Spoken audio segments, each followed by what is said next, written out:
Graduation. She and her friends scattering to all corners of the globe, exciting adventures awaiting them all.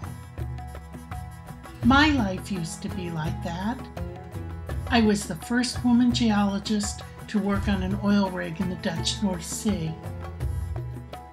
I lived and worked in Europe, led a sand sculpture team to numerous victories, sailed down the Nile in an ancient felucca, traveled overland from Kathmandu to Bombay, went trekking in Nepal, and backpacking in Indonesia.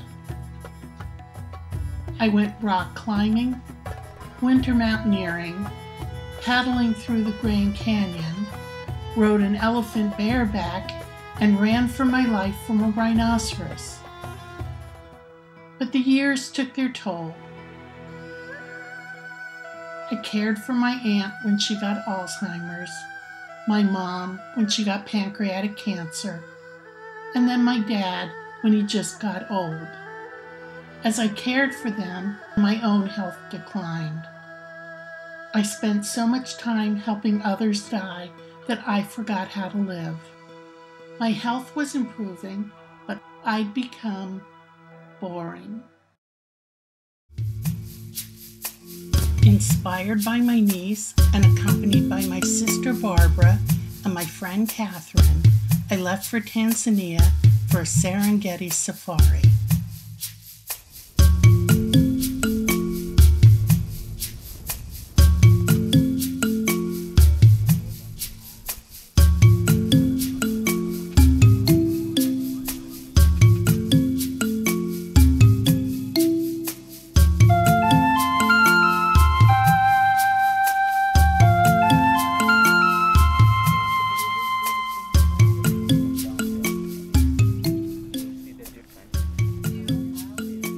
Flying into Arusha, it's a different world.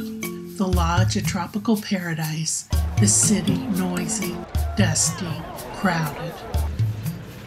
2 weeks on safari, no responsibilities, my needs cared for, all the time in the world to just be me and remember who I am.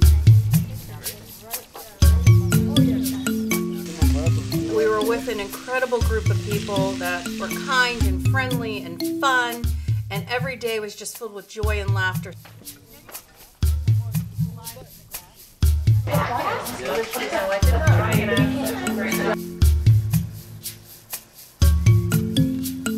Hemingway, The Snows of Kilimanjaro. Harry embarked on a Serengeti safari to renew his spirit and regain his creative vision. He injured his knee photographing a herd of waterbuck. The injury became infected and he died. Filming wildlife took Harry's life. It gave my life back to me. The vultures and hyenas were symbols of death for Harry, but for me, they symbolized my renewed spirit of adventure.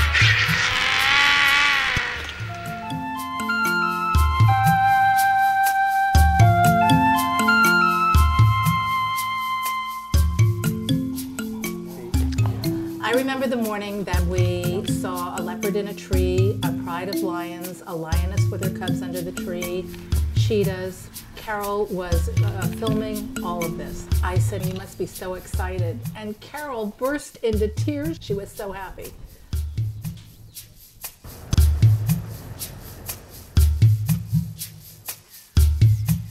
Carol got to see a side of herself that maybe she hasn't seen in a long time, and a side that I really haven't seen in a long time, where she had just had a lot of joy in her life. It's easy to go to the store and buy the DVD of the cheetah hunting rather than waiting to do the filming. Carol and our head guy, Musée, were both interested in videoing. They were laughing together and filming and trying to put the Land Rover in the right spot so the sun was behind them and they could get the best pictures. That's what we call a National Geographic, eh? Mm-hmm. Yeah. I really saw a very happy, excited Carol that I never saw before.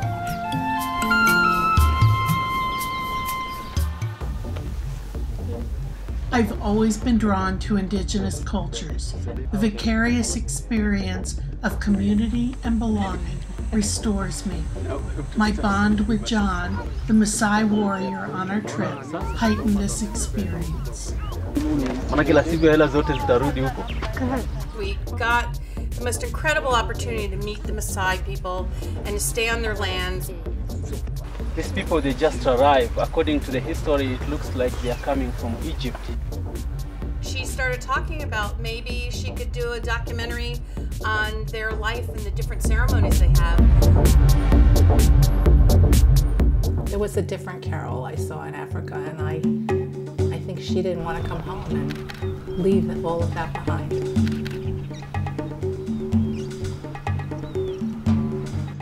I was rather surprised that at the last minute she decided to leave her video camera with Musée. It's Carol's way of confirming to Musée, and maybe also to herself, that she was going to make the video. I think Carol fell in love with Africa on many levels. She found a hobby to inspire her artistic side. She fell in love with Africa for the animals. With our guides, the people, The way they treated us. her health was better, and she could actually enjoy the trip. I think that Carol is a happier person than I've seen her in a very long time. The nice part of it is she got to bring that Carol home with her and still has her. And I see her continuing her excitement from Africa here back at home. So the Carol that she found in Africa has not left her, and it's a pretty exciting thing.